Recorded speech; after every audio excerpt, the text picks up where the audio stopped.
Y queremos darle la bienvenida a la profesora Cintia Saucedo para que nos den sus palabras de bienvenida. Adelante, profe Cintia. Muchas gracias, Karina. Muy buenos días nuevamente a todos. La Facultad de Ciencias Químicas de la Universidad Nacional de Asunción, como una institución universitaria pública que realiza docencia, investigación y extensión, con el compromiso siempre y la obligación de ofrecer a la sociedad en un sistema educativo inclusivo que elimine las barreras de aprendizaje y así también promueva todo lo que es la accesibilidad de los estudiantes con necesidades específicas a fin de tener el apoyo educativo. Siguiendo con nuestro plan de capacitaciones que estamos realizando, así como mencionó la licenciada Karina, hoy agradecemos a la especialista María del Pilar Pinzón, quien nos va a dar la charla sobre diseño universal para el aprendizaje. También agradecemos a la Dirección de Gestión de Calidad por la organización y a los colaboradores que están siempre haciendo posible que este ciclo de capacitaciones se realice, siendo esto muy importante para poder cumplir con los requisitos de calidad exigidos. Muchas gracias a todos y espero puedan aprovechar y acompañarnos en sucesivas capacitaciones. Ahora le cedo la palabra a la doctora Gladys Lugo, que es nuestra directora de gestión de calidad. Muy buenos días para todos. Como siempre, es un gusto poder compartir con cada participante y sobre todo con los expositores que organizan las coordinaciones que trabajan dentro de la Dirección de Gestión de Calidad. Para nosotros, como docentes, consideramos este tema de suma importancia y desde el año 2020 se están realizando este ciclo de charlas de sensibilización y también de socialización de estos temas tan importantes para la sociedad. Por un lado, como docentes nos interesa muchísimo cómo enfocar nuestras clases inclusivas, cuáles serían los puntos importantes, a qué se considera una inclusión o a qué se considera como discapacidad. Y en el transcurso de todas estas charlas hemos encontrado muchas características que como docentes no teníamos en cuenta. Por eso es de suma importancia y cada vez tenemos más participantes en nuestras charlas y por supuesto esta vez no es diferente, están docentes de diferentes carreras, no solamente por lo que significa un curso, sino más bien por el contenido. Para nosotros es un tema de suma importancia y más aún como institución, como dijo la señora decana, es un tema también al cual se le da mucha importancia para el proceso de acreditación de carreras. Entonces, esta charla es de común interés para diferentes facultades, universidades y para docentes que queremos dar un mejor servicio a nuestros estudiantes. Por lo tanto, muchas gracias a la licenciada que nos estará dando la charla y muchas gracias a nuestros docentes y a docentes que están participando en esta capacitación. Nosotros vamos a seguir organizando este tipo de cursos y esperemos que muchas personas puedan aprovecharlos. Muy buenos días para todos y estamos atentas al inicio de la charla. Gracias, Karina, por la coordinación y el esfuerzo de organizar con las otras coordinaciones de la dirección esta charla muy interesante. Muchísimas gracias, profesora Gladys Lugo.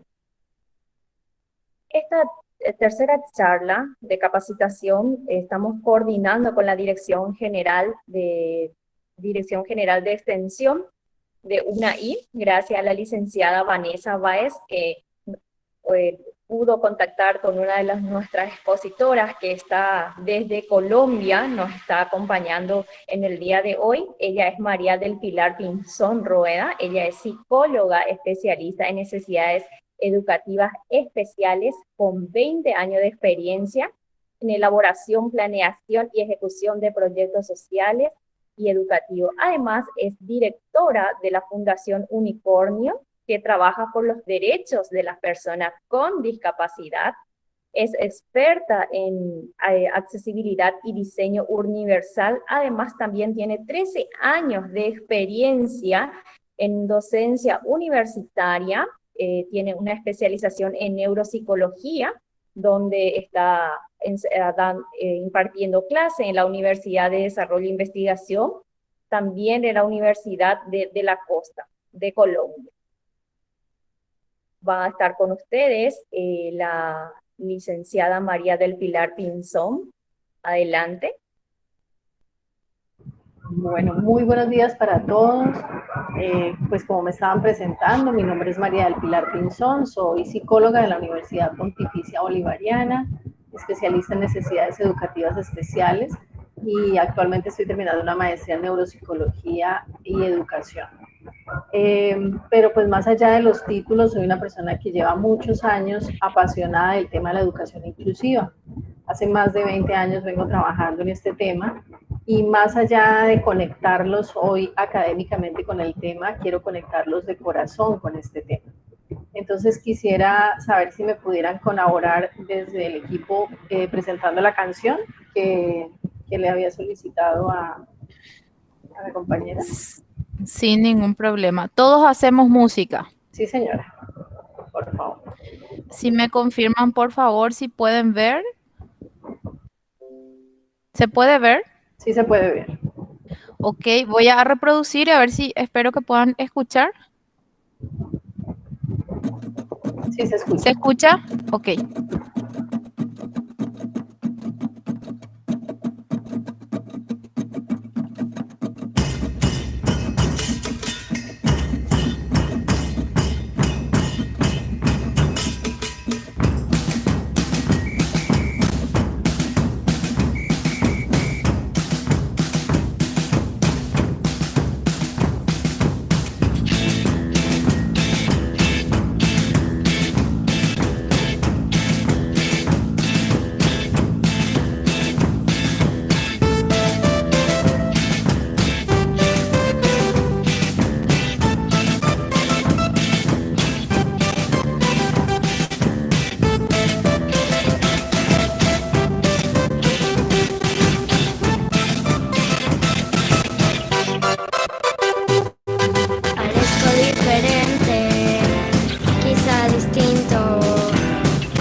Esta canción con el corazón está en mi patrón, no lo ves.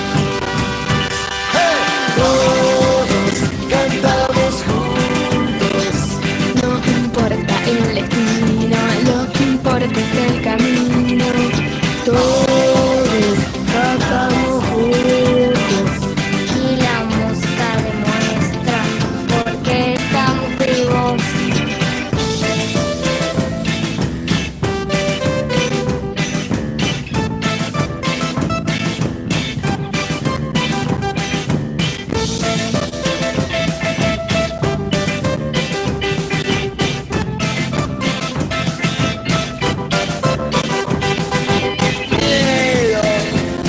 contigo. Seguí el camino de la libertad. Baila con este ritmo que te acompaña, no te abandonará.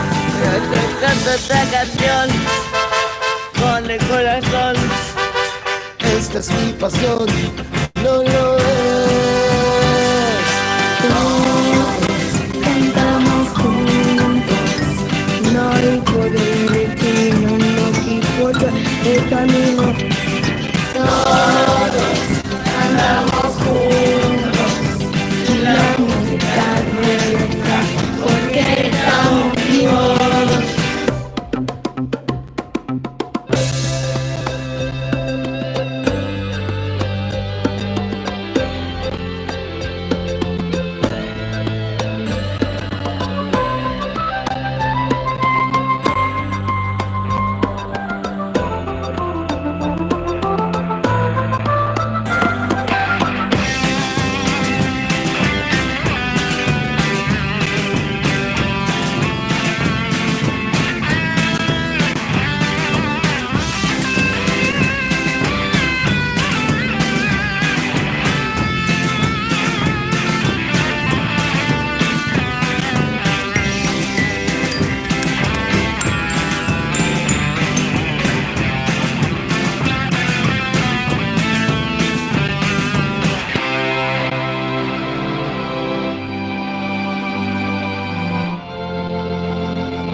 Bueno, me gustaría saber si alguien me puede dar su opinión de la canción y cómo lo conecta con el tema de la inclusión en la universidad.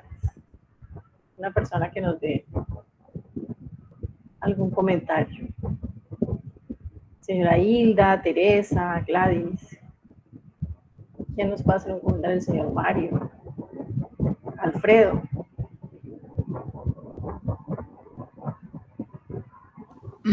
Macarena Morínigo levantó la mano. Bueno, Macarena, por favor, cuéntanos. Buenos días a todos. Realmente el video me llama muchísimo la atención, lo tomo muy personal. Hace poco tiempo un sobrino fue diagnosticado con autismo, entonces participar de este tipo de encuentros, de que podamos ver de que cada vez se incluye más a diferentes personas que puedan formar parte de esta sociedad, a mí como educadora y como familiar, me da tranquilidad, porque antes era como que, bueno, teníamos un familiar con este diagnóstico y era, bueno, le voy a tener que acompañar por siempre porque ¿qué va a hacer? Sin embargo, con todas estas campañas, estas capacitaciones que vamos teniendo, es como decir, bueno, voy a poder soltarle la mano, ¿verdad? Va a poder tener su propio camino, va a poder elegir qué quiere hacer, porque ellos también tienen su propia voz en qué quieren hacer y cómo quieren hacer. Entonces, desde ambos puntos a mí me ha tocado muchísimo esta canción. Muchas gracias por compartir. Perfecto, Macarena. Bueno, entonces, precisamente un poco lo que planteaba Macarena es empezar a mirar cómo podemos realmente implementar un diseño universal para el aprendizaje en la universidad, y vamos a conocer un poquito cómo se hace esto de la educación inclusiva en la universidad. ¿Ahí ya están viendo mi pantalla? ¿Sí? Sí, podemos ver. Ok, perfecto. Bueno, primero quiero contarles quiénes somos nosotros, porque no soy solamente yo, yo hago parte o represento a un equipo. No sé si alguien tiene un micrófono prendido, que por favor me colaboren. Mi equipo es el equipo de la Fundación Unicornio, yo dirijo esta fundación. Aquí en la primera imagen nos encontramos con las personas con discapacidad algunas de las personas con discapacidad que hacen parte de la fundación. Está Eduardo González, licenciado en matemáticas con discapacidad visual, Carlos Vergara, psicólogo con discapacidad visual, estoy yo en la imagen. Está Andrés Rincón, maestro en música con discapacidad auditiva, Geraldine Martínez, ingeniera industrial con discapacidad física, Hernán Villegas, quien es la persona con la que dirijo la fundación, trabajador social con discapacidad visual, y Carlin Zuleta, quien es una magíster en neuropedagogía y quien ha venido acompañando también el proceso que venimos trabajando desde la fundación. Como les decía, mi nombre es María del Pilar Pinzón, ahí están mis datos de contacto. Lo primero que generalmente yo les muestro a las universidades, yo llevo asesorando varias universidades aquí en Colombia hace varios años, lo primero que les pregunto y les indago es qué es realmente la inclusión para cada universidad, porque hacer inclusión no es un prototipo. O sea, yo no puedo implementar el mismo prototipo en la Universidad de Asunción o en la Universidad Nacional de Colombia o en la Universidad de la Costa. Cada universidad va a tener un motivo y una manera de ver la inclusión de forma diferente. Entonces, es importante sobre todo preguntarnos si es posible esto de una universidad para todos. ¿Cómo podemos lograr una universidad para todos? Lo primero el siguiente concepto que es importante empezar a revisar es el concepto de inclusión. Las personas que trabajamos en temas de discapacidad llevamos años queriendo olvidarnos del concepto de inclusión, porque la inclusión ya no deberíamos tener que hablar de inclusión, sino simplemente hablar de convivencia. Lo que pasa es que todavía el momento histórico hace que visibilicemos estos procesos, pero si vemos la inclusión a fondo simplemente es el sinónimo de la igualdad y del respeto a los demás. Entonces, cuando vamos a hacer inclusión en una universidad, primero tenemos que entender que esto no son pañitos de agua tibia, no son cosas que se van a hacer de forma superficial. Hacer inclusión en una universidad es un cambio total de paradigma. Requiere que se mire, que se analice que la educación tradicional era netamente excluyente. Las primeras academias o organizaciones que crearon procesos de inclusión en el mundo jamás pensaron en incluir. Lo que querían era simplemente reproducir los mismos estándares de poder dentro de la sociedad y que las mismas personas o que el poder se quedara en las mismas familias poderosas. Entonces, realmente los conceptos de inclusión son bastante novedosos si tenemos en cuenta todo el trayecto de la educación en el mundo. Se requiere una implementación de cambios de fondo en la manera de comprender la educación. Y aquí hay una frase muy linda que es: cuando juzgas a alguien basado en un diagnóstico, te pierdes de sus habilidades, belleza y de un ser único e irrepetible. Algo que me pasa muy frecuentemente cuando voy a la universidad o cuando trabajo con universidades o con colegios es que me buscan y me dicen: es que doctora, háganos un diagnóstico, diagnostíquenos a todas las personas que nosotros tenemos acá. Y a veces pareciera que simplemente cuando hacemos esos procesos de diagnóstico creamos una mayor estigmatización. Entonces, cuando tenemos un diagnóstico en la universidad, no es para que nos diga lo mismo que nosotros ya sabemos, es para que nosotros generemos o evitemos una estigmatización, para que tengamos una ruta de acción, para que podamos orientar cuáles son los apoyos pedagógicos que requiere esa persona. Cuando estamos hablando de niños, de jóvenes y de adolescentes, tenemos que entender que nos enmarcamos en un proceso de diversidad. Entonces, podríamos cambiar esta imagen por un grupo de muchachos de 20 años, de 18 años, y todos serían completamente diferentes. Cada uno llega con una historia, llega con unos procesos académicos, con unos procesos culturales, sociales completamente diferentes. Entonces, en la universidad tenemos una gran variedad de personas y tenemos que aprender a convivir con esa variedad de personas. Entonces, la inclusión requiere que nosotros empecemos a mirar la universidad de una manera diferente.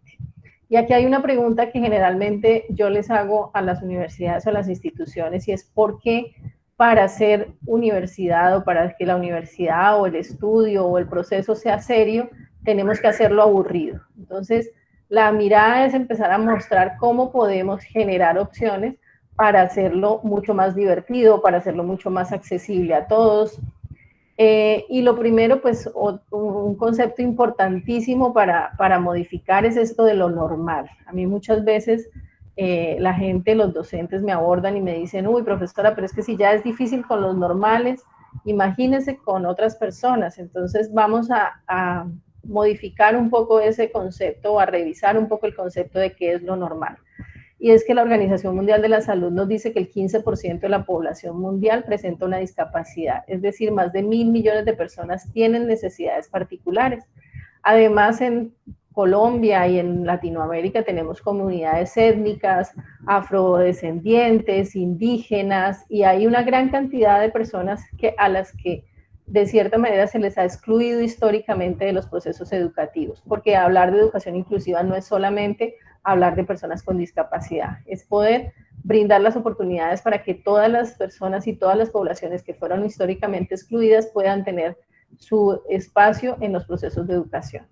Entonces llegamos a una conclusión, y es que es normal ser diferente, lo anormal es ser indiferente. Cuando a mí no me interesa, cuando yo pienso: ah, pero a mí, mi hijo sí entró a la universidad, a mí no me interesa que los otros no entren. Ah, pero es que yo sí pude capacitarme en la universidad, pero pues hay otras personas que no pueden, ni modo. Ahí sí estoy siendo parte del problema y no parte de la solución. Entonces, ¿qué tiene que tener una universidad realmente para ser incluyente? Y aquí pues vamos a llegar al tema que nos convoca, y es el tema del diseño universal para el aprendizaje. Debe tener programas de apoyo a la inclusión educativa. Algo que hemos encontrado en las diferentes universidades que hemos asesorado en Colombia es que muchas veces las instituciones, mega instituciones que pueden tener 10, 15, 20 facultades, centran la inclusión en una persona.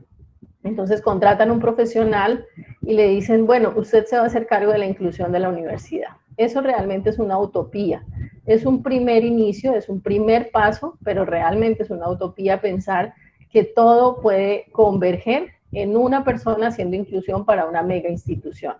Entonces, lo primero es empezar a entender que se requiere un equipo o un comité de inclusión.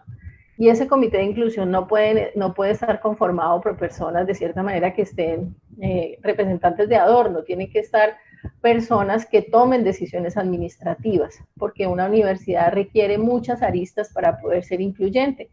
Entonces yo requiero, por ejemplo, que las personas encargadas del currículo estén en ese comité de inclusión, las personas encargadas de planta física, las personas encargadas de los servicios generales, del aseo, de la celaduría, las personas encargadas de la biblioteca, de los medios tecnológicos, de las páginas web, de las comunicaciones. Debe haber una persona que pueda tomar decisiones administrativas en cada una de las áreas de las universidades.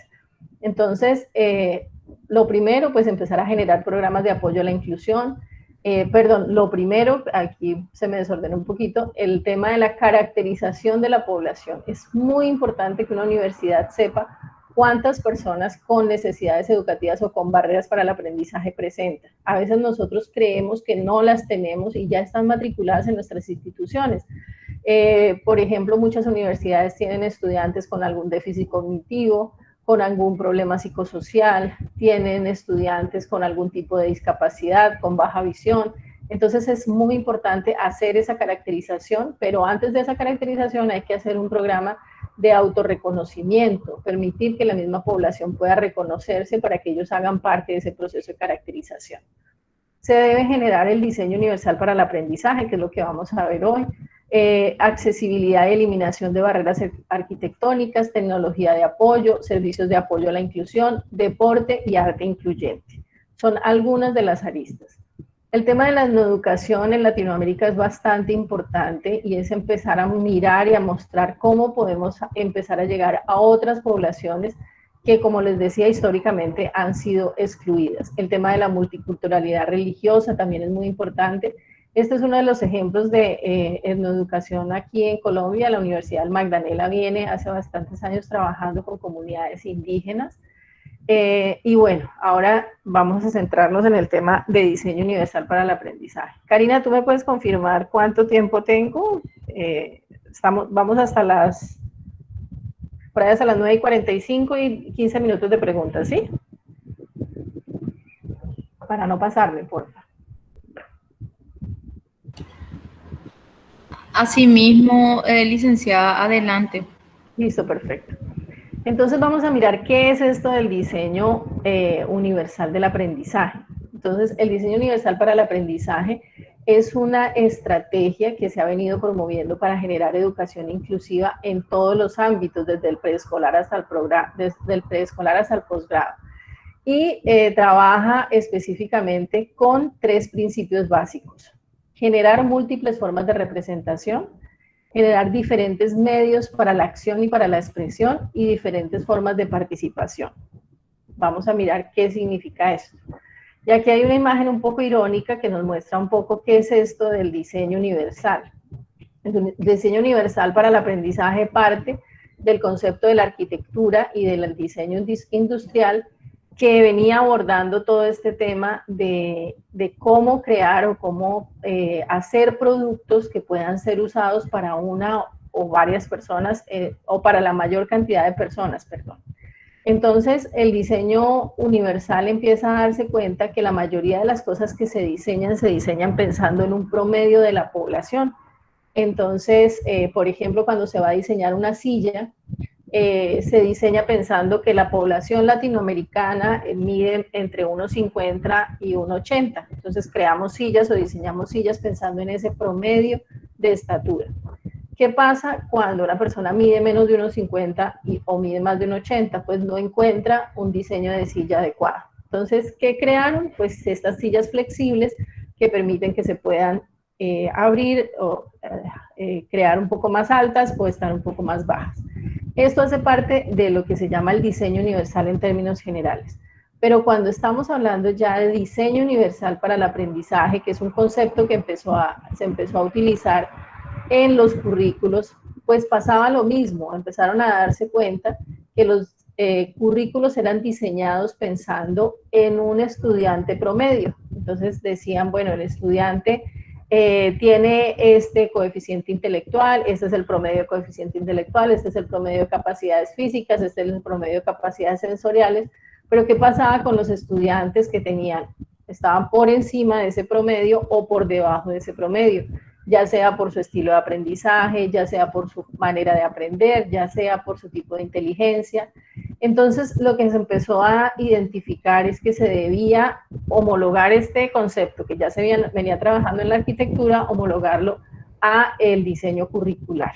Entonces, ahí surge el diseño universal para el aprendizaje, que es una manera de pensar acerca de la enseñanza y el aprendizaje que ayuda a que todos los estudiantes tengan la misma oportunidad de ser exitosos. Este enfoque ofrece flexibilidad en lo referente a las maneras en que los estudiantes acceden al material, se interesan en él y demuestran lo que saben.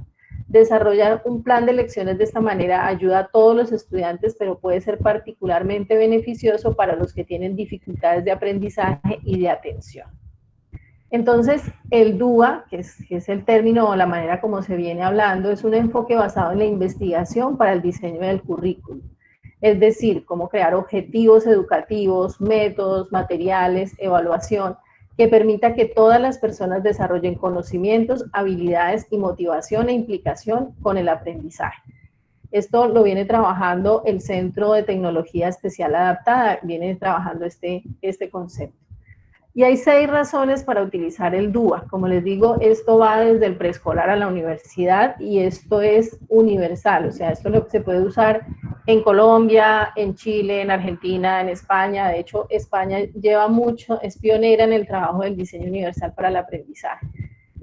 ¿Qué busca? ¿Cuáles serían esas 6 razones importantes o los argumentos importantes para utilizar el diseño universal en la universidad, por ejemplo? Que logra abordar o ampliar las posibilidades para atender la diversidad, facilita la creación de un currículo flexible, permite educar a alumnos competentes. Muchas veces cuando yo llego a las instituciones a asesorar en temas de educación inclusiva, las universidades o los colegios me dicen, uy, pero es que si vamos a tener niños o estudiantes o jóvenes con discapacidad, se nos van a bajar los estándares de calidad. Y eso es mentira, porque cuando nosotros trabajamos en inclusión educativa o en educación inclusiva, que es el término adecuado, en la universidad, en un colegio, en un preescolar, estamos trabajando en calidad educativa, estamos mejorando la calidad educativa, porque la inclusión no es solamente para las personas con discapacidades, para todos nosotros, es poder entender cómo hacemos para que se pueda aprender cada uno con su estilo de aprendizaje. Favorece la accesibilidad de estudiantes que muchas veces están sesgados o están de cierta manera limitados para poder acceder a una educación superior. Se crea la aplicación de las neurociencias y se reivindican diferentes capacidades. Esto lo viene hablando desde el año 83 Howard Gardner, toda esta mirada de las inteligencias múltiples, y esto se ha venido un poquito trabajando el tema de inteligencias múltiples en los preescolares, en los colegios, pero hacer ese paso del desarrollo de las inteligencias múltiples en la universidad todavía es un reto que para muchas universidades no está muy claro cómo hacerlo.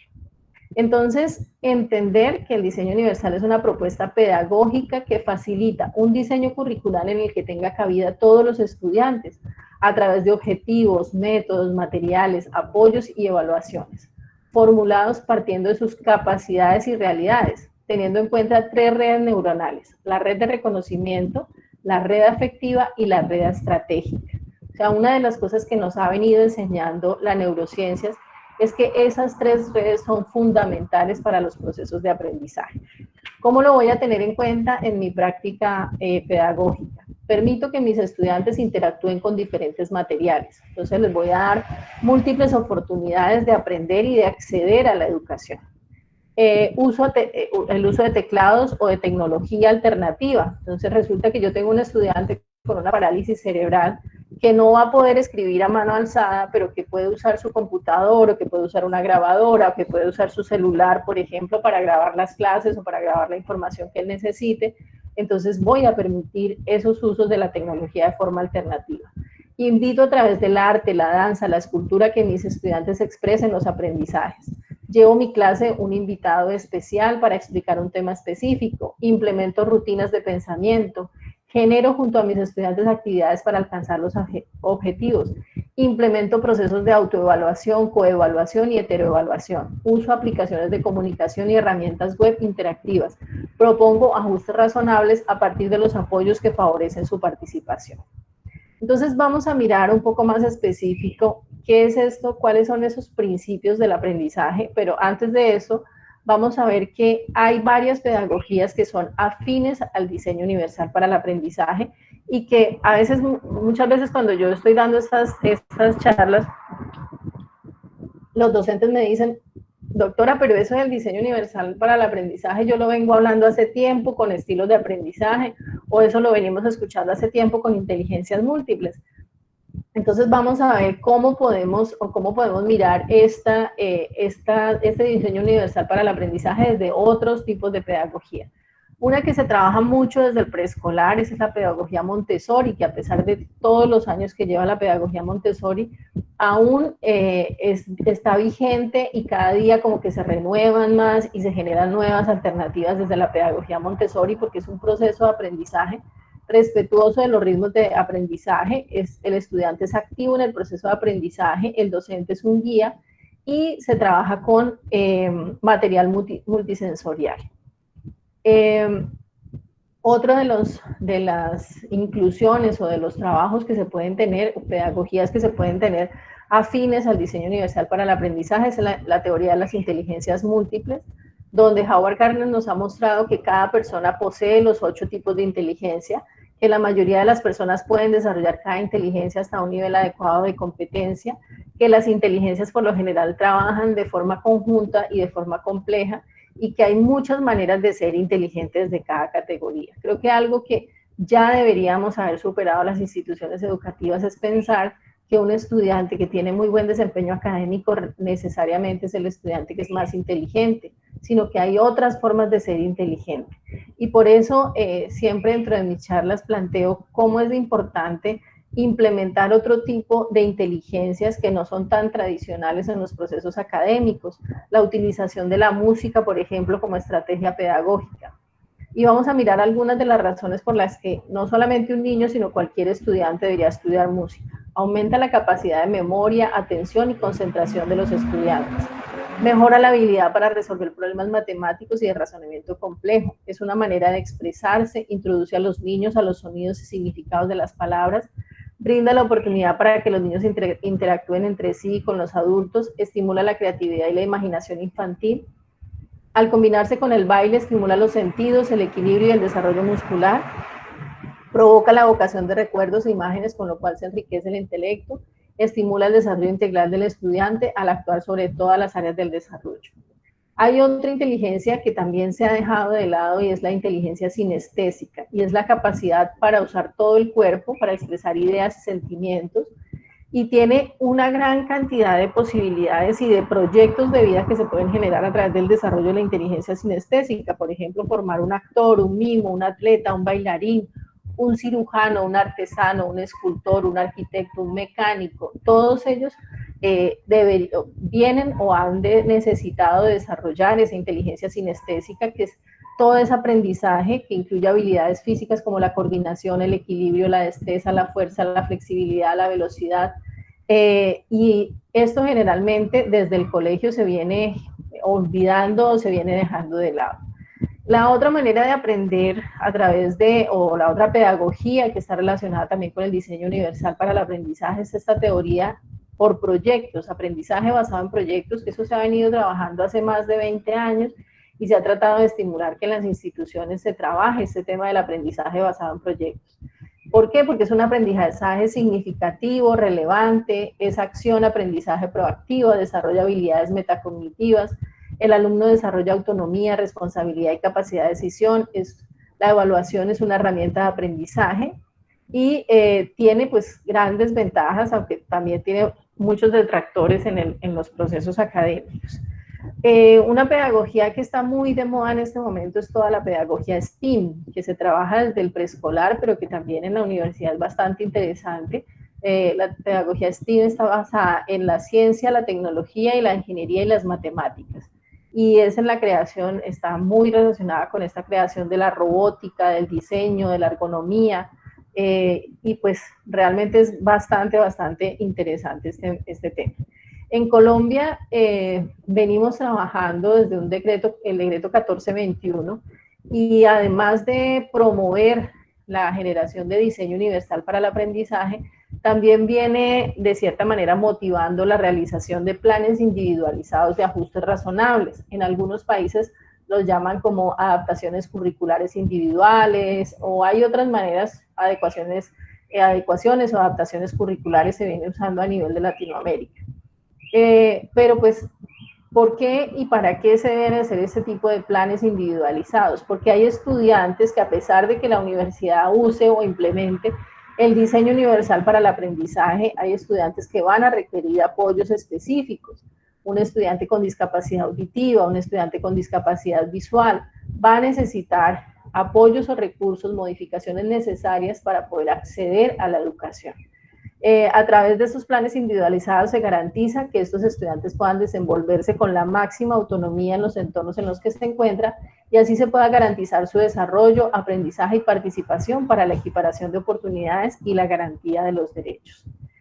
Aquí hay un reto, y esta es una manera de mirar el tema de los ajustes razonables, y hay un puercoespín que él dice: yo también quiero un sombrero de globito. Entonces están los amiguitos preguntándose cómo lo solucionan, y encuentran una manera de solucionarlo. Eso es un ajuste razonable. Los ajustes razonables pueden ser materiales e inmateriales, y su realización no depende de un diagnóstico médico de deficiencia, sino de las barreras visibles e invisibles que pueda presentar e impedir un pleno goce del derecho a la educación. Son razonables cuando resultan pertinentes, eficaces, facilitan la participación, generan satisfacción y eliminan la exclusión. Me gustaría pedirle a Karina si me puede, por favor, compartir el segundo video que te pasé, que muestra un ejemplo de cómo implementar diseño universal para el aprendizaje. Ahí está en un colegio, pero podemos hacer la homologación en la universidad.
Bueno, ahora me gustaría escucharlos, me gustaría que me contaran si tienen dudas, cómo les ha parecido este tema del diseño universal.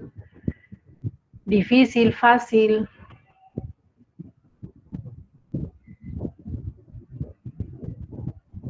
Posible para las universidades. Profe, no sé Hola, si Pablo, ¿cómo estás? puedo hacer una pregunta, profe. Sí, claro. Bueno, usted habló muy bien de que se debe hacer la modificación de los planes de estudios para el aprendizaje y también habló de impulsar la integración de todos los alumnos. ¿Qué sucede, profe, cuando no se cuentan de las infraestructuras y docentes especializados en la institución? ¿Qué podríamos hacer? Bueno, Pablo, como les decía, es muy importante que se cree un comité de inclusión. Y ese comité de inclusión debe incluir o debe integrar allí personal administrativo de planta física y empezar a crear un plan integral de accesibilidad. Es muy importante. Tú me hablas de dos líneas. Una de las líneas es la académica y otra es el tema de infraestructura.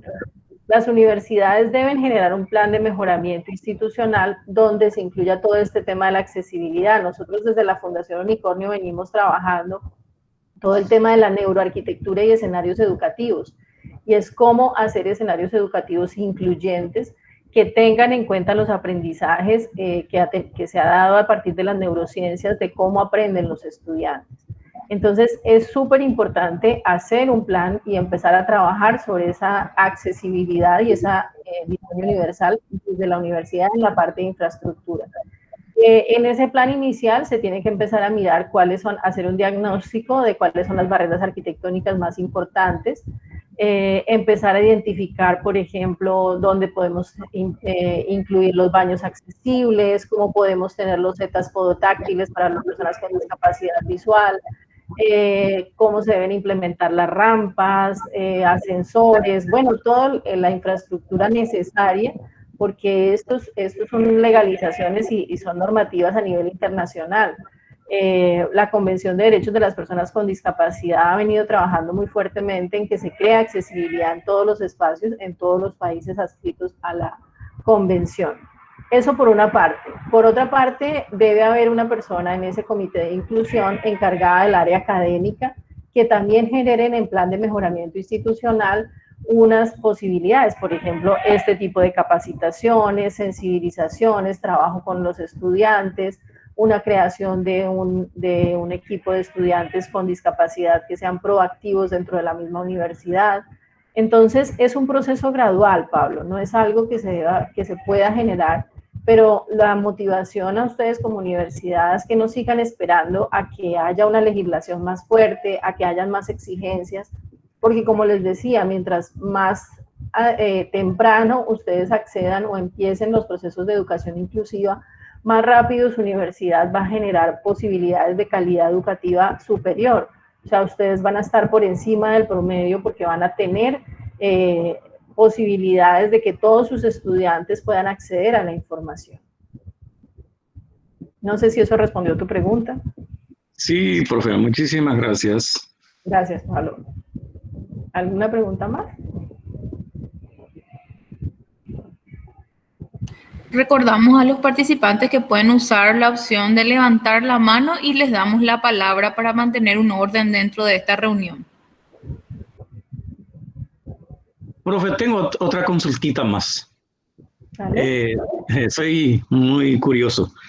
¿Qué pasa si un estudiante especial ha terminado su estudio secundario y el estudiante es sordomudo y quiere irse a la Universidad Nacional, elige una carrera y justamente en esa carrera no se cuenta con esa persona especializada para realizar la enseñanza? Bueno, Pablo, primero te voy a corregir con mucho cariño y con mucho respeto los términos. Todas las personas somos especiales, entonces no hay estudiantes especiales, todos somos especiales. Cuando estabas hablando de una persona con discapacidad auditiva, es una persona con discapacidad. Simplemente puedes hablar de personas con y personas sin discapacidad. Es importante, y perdóname, como te digo, que use de ejemplo, porque el manejo del lenguaje abre las posibilidades de la inclusión. Los mismos, por ejemplo, muy popularmente usamos el término sordomudo. Las personas con discapacidad auditiva no son mudas, entonces se debe usar el término persona con discapacidad auditiva. Como te digo, esto es uno de los retos, por ejemplo, el tema de las personas con discapacidad auditiva en las universidades, es uno de los retos en temas de educación inclusiva. Yo te quiero mostrar, por ejemplo, no sé si me permiten y alcanzamos a ver un video de un proyecto de educación inclusiva que abrimos desde la Fundación Unicornio y se empezó a generar la posibilidad de tener intérpretes dentro de la misma universidad. Se abrió todo el camino para que los estudiantes con discapacidad auditiva pudieran acceder a la universidad y la universidad se volvió un estándar a nivel Colombia en la formación de estudiantes sordos. No sé, Karina, tú me dices si tenemos el tiempo y compartimos, dura más o menos 5 minutitos el video. Sí, tenemos todavía tiempo. Podés compartir sin ningún inconveniente. Listo, ya te lo voy a pasar a al WhatsApp para que lo compartas.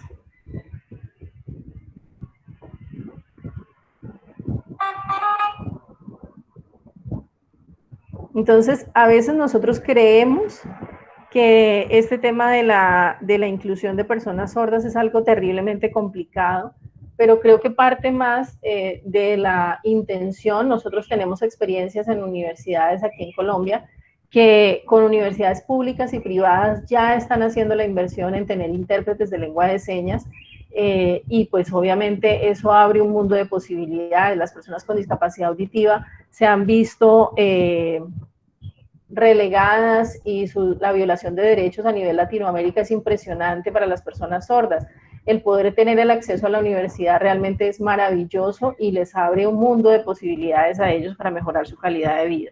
Se lo pasé a Karina, ¿sí está bien? Me pasé el video a Karina. ¿Sí? Ok, listo. Las estimaciones del número de personas sordas en el mundo son de difícil definición. Los informes van desde 93 millones a más de 300 millones de personas, y en las UTS no somos ajenos a esta realidad. Por esa razón, desde 2008 recibimos de manera constante y sin ningún impedimento a estudiantes sordos en los programas tecnológicos de la institución. Desde el año 2009, las UTS tomó la decisión de beneficiar a la población sorda con la contratación de 2 intérpretes de lengua de señas colombiana, sin incrementar ningún costo adicional por el servicio de interpretación. De inmediato, 6 estudiantes sordos se matricularon en el programa que hoy se denomina Tecnología en Desarrollo de Sistemas Informáticos. 3 de los estudiantes obtuvieron su título como tecnólogos en 2012, Cindy Dayana Cárdenas, Álvaro Albarracín Acevedo y Luis Pérez Morales.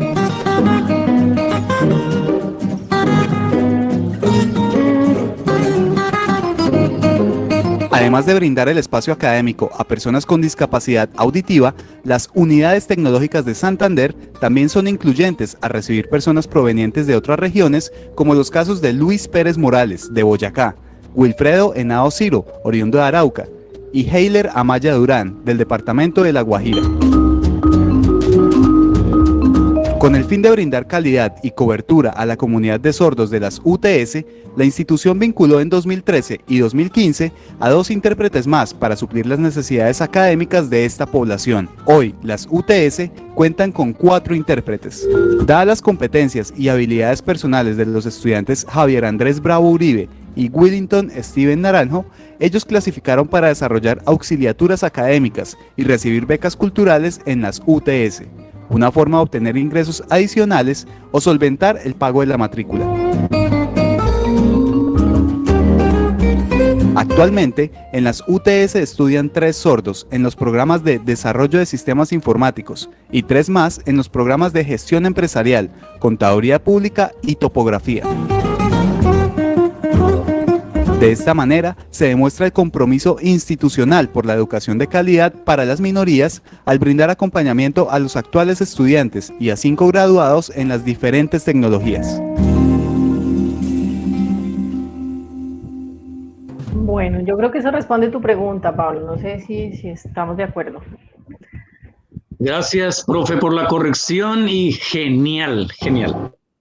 Sí, Pablo, realmente, mira, lo que nosotros nos hemos dado cuenta es que cuando hay interés institucional es impresionante las puertas que se abren. Estas unidades tecnológicas, al principio te puedo contar que no fue miel sobre hojuelas. Nosotros desde la fundación, las primeras 3 personas que se graduaron de las unidades tecnológicas eran miembros de la Fundación Unicornio. Ellos ingresaron a la universidad y en primera instancia la universidad dijo, no tenemos ni idea, nosotros nunca hemos educado sordos. Se creó una acción legal, desde la fundación se planteó una acción legal a la universidad, que es algo que es brindar el acceso a un derecho fundamental que es la educación, y a partir de esa acción legal la universidad tuvo que acceder a esta posibilidad. Pero cuando ellos abren la puerta al tema de la educación para sordos, se dan cuenta que más allá de una inversión, que más allá de un gasto es una inversión, y se empiezan a dar cuenta que eso los posiciona a nivel nacional. Ellos han recibido premios nacionales e internacionales por estar haciendo ese proyecto de educación inclusiva, tienen semilleros de investigación, han abierto múltiples posibilidades con esta formación de personas sordas. Entonces, es más que cualquier otra cosa para una universidad. Ser incluyente es mucho más una inversión que un gasto. No sé si alguien más tenga alguna pregunta. Sí, buenos días. Sí, Pregunta. David. Sí. Desde su experiencia, ¿usted ve comprometido fuertemente a los países de Latinoamérica para la inclusión educativa en universidades privadas y públicas?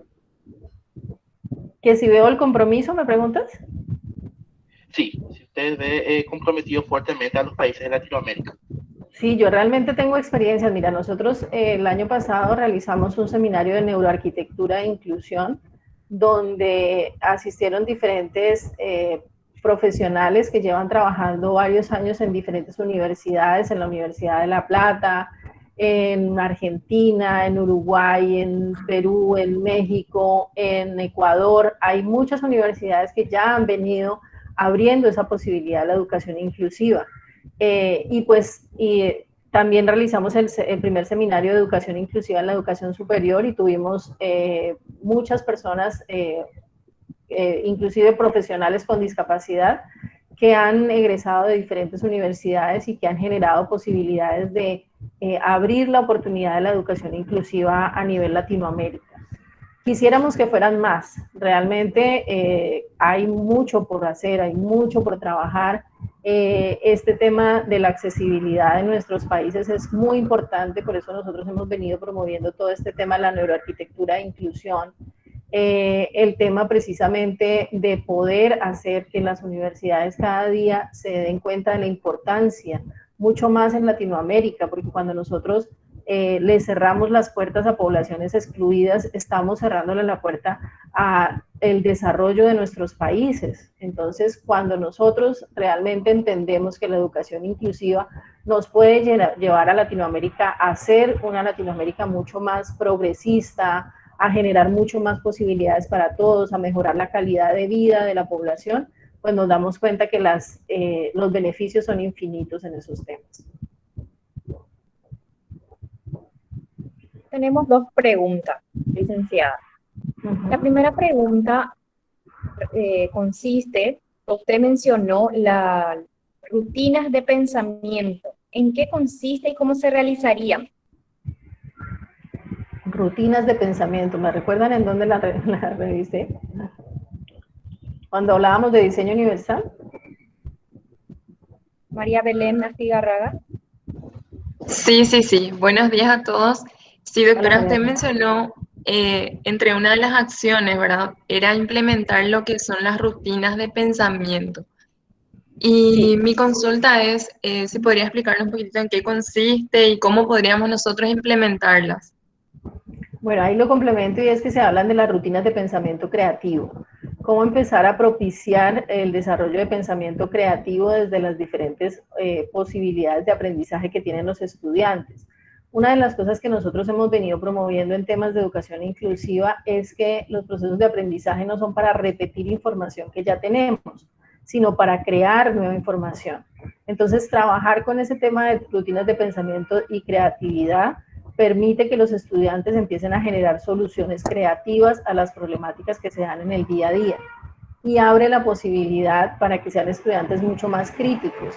Una de los pilares más importantes de la educación inclusiva es crear estudiantes que tengan un concepto crítico, que no sean estudiantes, como lo decimos vulgarmente, que coman entero, sino que hagan procesos de reflexión sobre cada una de las dinámicas y sobre todo entendiendo que el docente no es quien tiene la verdad, sino que la verdad se construye en el proceso de aprendizaje.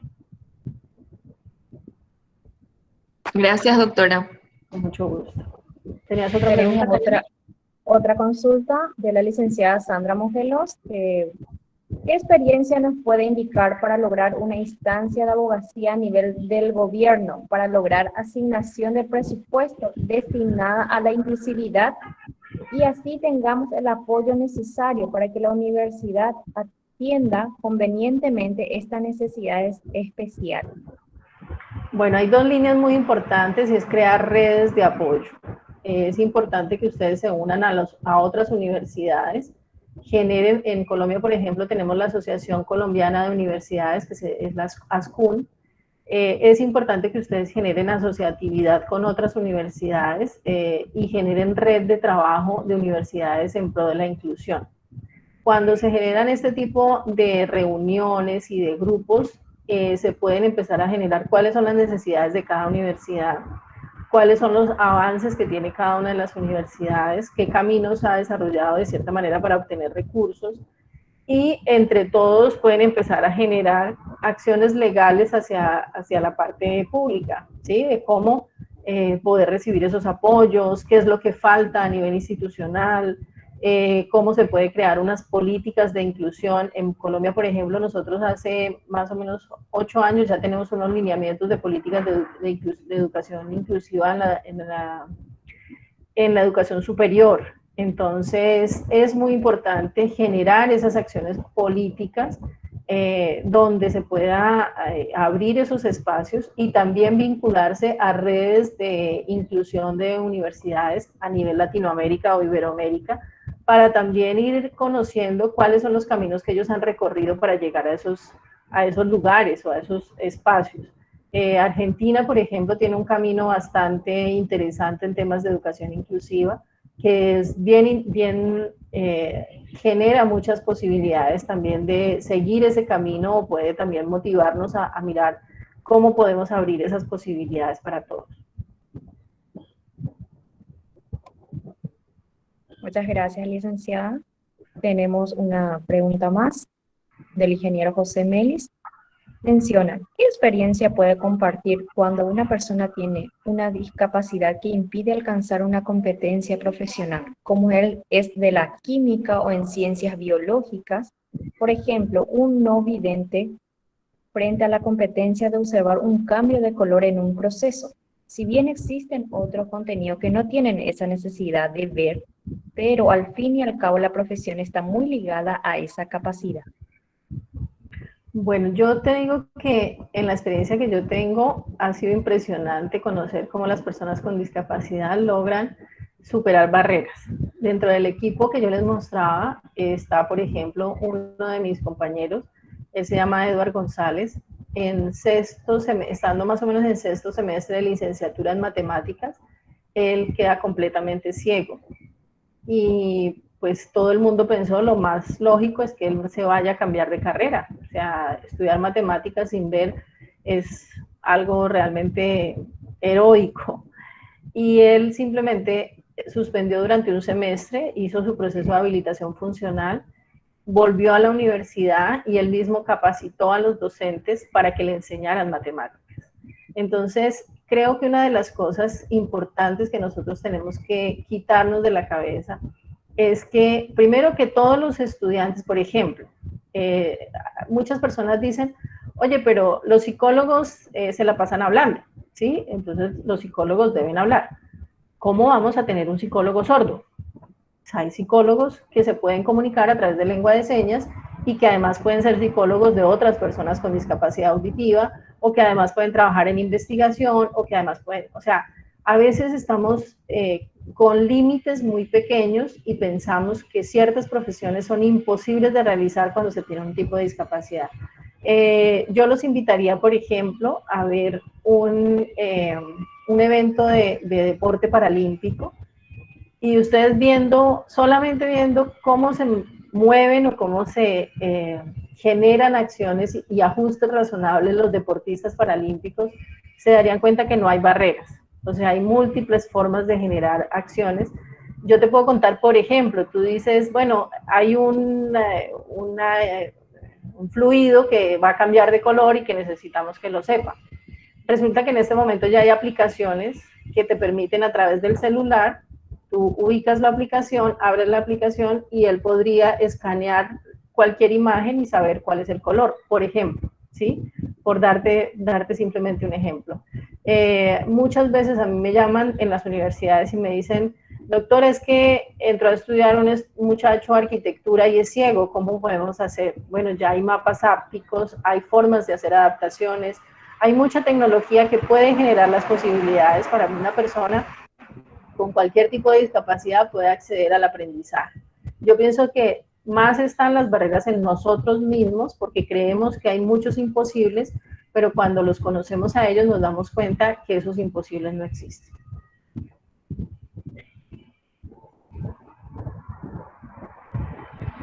Muchísimas gracias, licenciada. ¿Alguna otra consulta? También Juan Carlos de Frutos menciona que en la Universidad de Brasilia existe una publicación sobre didáctica de química para personas con discapacidad visual. Es un informe de ponencia de un congreso, no menciona. Sí, es impresionante. Yo realmente no acabo de mirar la cantidad de cosas. En este momento, por ejemplo, muchas universidades estaban muy reticentes a hacer inclusión de personas con discapacidad cognitiva. Nosotros aquí en Barranquilla ya tenemos la experiencia de una universidad que accedió a la inclusión de personas con discapacidad cognitiva. En Bogotá ya hay varias universidades que se están atreviendo y abriendo esos espacios para ellos. Entonces, los límites realmente están en la mente de nosotros. Si nosotros buscamos la manera, si buscamos las posibilidades, nos vamos a dar cuenta que hay posibilidades infinitas de abrir procesos de educación inclusiva. ¿Alguna otra consulta para poder ir cerrando nuestro tercer ciclo de charla del año?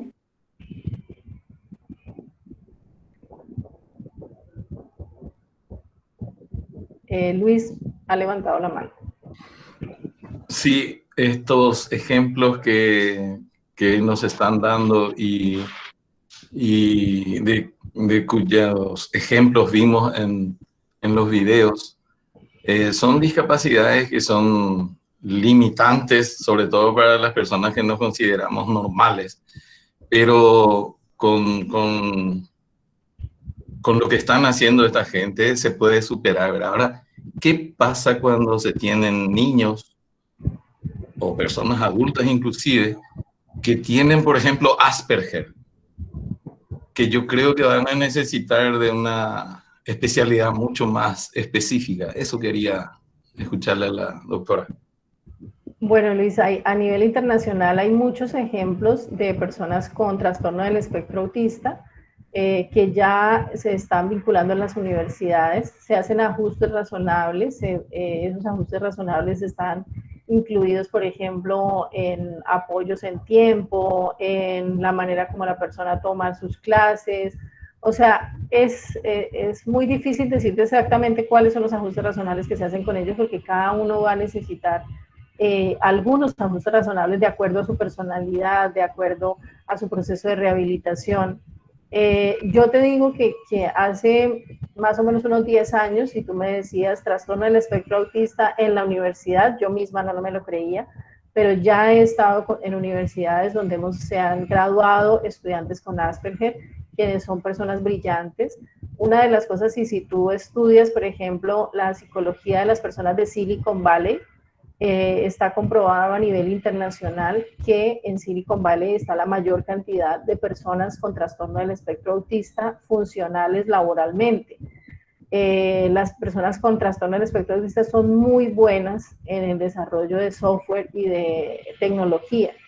Y en Silicon Valley se han hecho investigaciones precisamente para identificar qué es lo que hace o cuáles han sido los procesos de educación que han tenido todas estas personas. Entonces, las personas con Asperger son personas brillantes, con unas capacidades impresionantes, y cerrar la puerta en las universidades a estas opciones pues sería un craso error, porque son realmente los ajustes razonables. Ya hay muchos estudios de cómo se pueden hacer ajustes razonables, hay muchos caminos para poder abrir esas posibilidades para los estudiantes con algún tipo de trastorno del espectro autista en la universidad, y pues no nos alcanzaría el tiempo de repente para mostrar de todo lo que hay con respecto a ese tema. Muchas gracias, muy amable. Con mucho gusto. ¿Alguna otra consulta? Ahí tenemos una consulta del señor Pablo Valdés.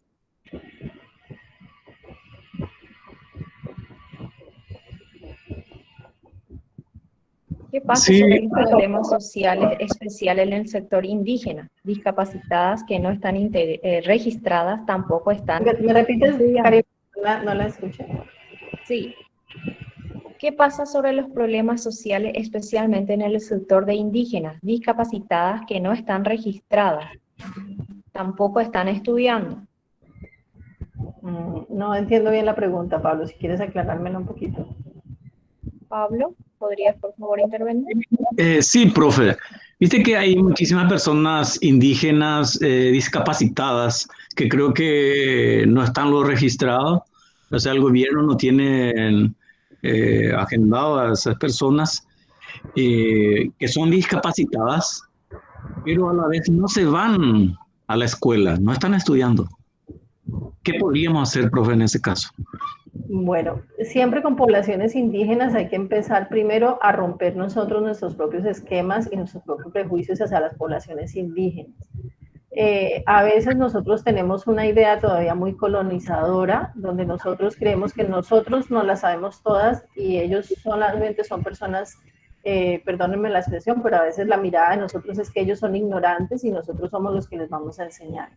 Entonces, cuando nosotros nos acercamos a una comunidad indígena, lo primero que tenemos que hacer es acercarnos con el respeto, de conocerlos a ellos, de entender su cultura y de cierta manera poder empezar a crear un diálogo intercultural. Si lo hacemos de otra manera, simplemente estamos haciendo lo mismo que hicieron los españoles cuando llegaron a Latinoamérica: invadir, pues, violentar, y no darnos cuenta de toda la riqueza que pueden tener cada una de las comunidades indígenas. Entonces, el acercamiento de las universidades tiene que ser muy respetuoso. Yo siempre lo digo como con pies de plomo, porque tenemos que ir aprendiendo, tenemos que ir mirando qué es lo que pasa con esas comunidades indígenas, por qué no acceden a la escuela, cuáles son esas barreras que ellos tienen para el acceso a la educación, porque muchas veces las barreras las hemos puesto nosotros y somos discriminantes. Yo tengo una experiencia. Pablo, ¿puedes silenciar tu micrófono, porfa? Es que me hace mucho ruido. Yo tengo la experiencia en una universidad donde estaba trabajando. Crearon un programa de educación inclusiva para comunidades indígenas y llegaron estudiantes a estudiar odontología. Obviamente, por los mismos problemas de acceso a la educación, estas chicas pertenecientes a esta comunidad indígena no habían recibido una educación de calidad como se requiere para poder acceder a la universidad, pues venían con muchas falencias educativas. Y para mí era muy triste ver cómo los docentes permanentemente tenían muchísimos prejuicios hacia ellas y hacían comentarios como: ¿qué hace una indígena aprendiendo odontología? ¿Para qué? Pues es que no tiene sentido, ella debería estar allá. Y pues para mí era realmente insólito, por la misma mirada que yo tengo, de cómo nosotros tenemos una mirada siempre hacia Estados Unidos, hacia Europa. Ay, sí, ellos son, o sea, casi de subordinación hacia ellos de forma permanente. Y cuando tenemos a nuestros propios indígenas, que son parte de las comunidades de las que nosotros venimos, de la raza de donde nosotros venimos, somos tan discriminantes y generamos esos procesos de discriminación tan grandes. Entonces, las universidades y las instituciones y las personas que trabajamos en las universidades tenemos que bajar ese tema de los prejuicios. Para un estudiante indígena, entrar a la universidad es vencer una cantidad de barreras económicas, de barreras sociales, de discriminaciones que se pueden generar. Pienso que es un cambio de mirada más de parte de nosotros hacia ellos. Muchísimas gracias, licenciada, por todas las respuestas que nos has dado con relación a las preguntas de nuestros participantes. Si no hay más preguntas, vamos a culminar nuestra tercera capacitación del año.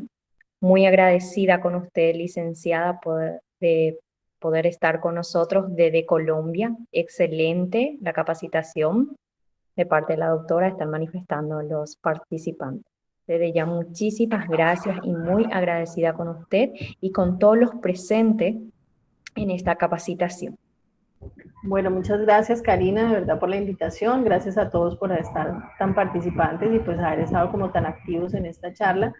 Los invitamos a que sigan nuestras redes sociales. Nosotros estamos haciendo capacitaciones de forma constante. Estamos promocionando un seminario de diseño universal para el aprendizaje que ojalá pudieran aprovechar. Y para junio vamos a tener un seminario de neuroarquitectura, el segundo seminario de neuroarquitectura, que también es un componente bastante importante para abrir los caminos de inclusión desde las diferentes organizaciones y desde las ciudades. Entonces, un abrazo para todos y pues ojalá que sea la primera de muchos eventos que podamos hacer de forma conjunta. Así mismo, serán muchas más con ustedes. Vamos a volver a escuchar nuestra música inicial del evento, por favor, profesora Cindy. Que tengan todos buen resto de jornada. Muchas gracias.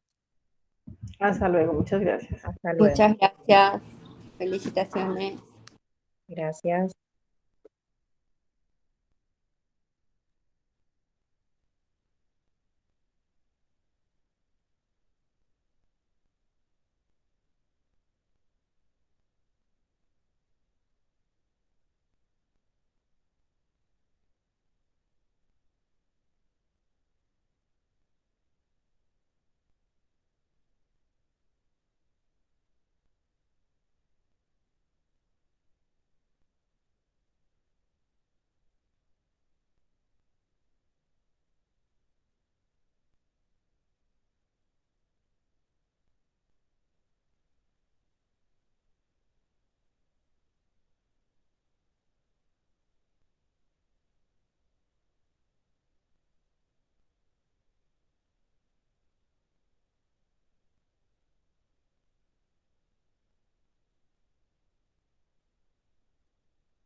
Personas, pero canto esta canción con el corazón. Esta es mi patrón, no lo ves. ¡Hey! Todos cantamos juntos, No importa el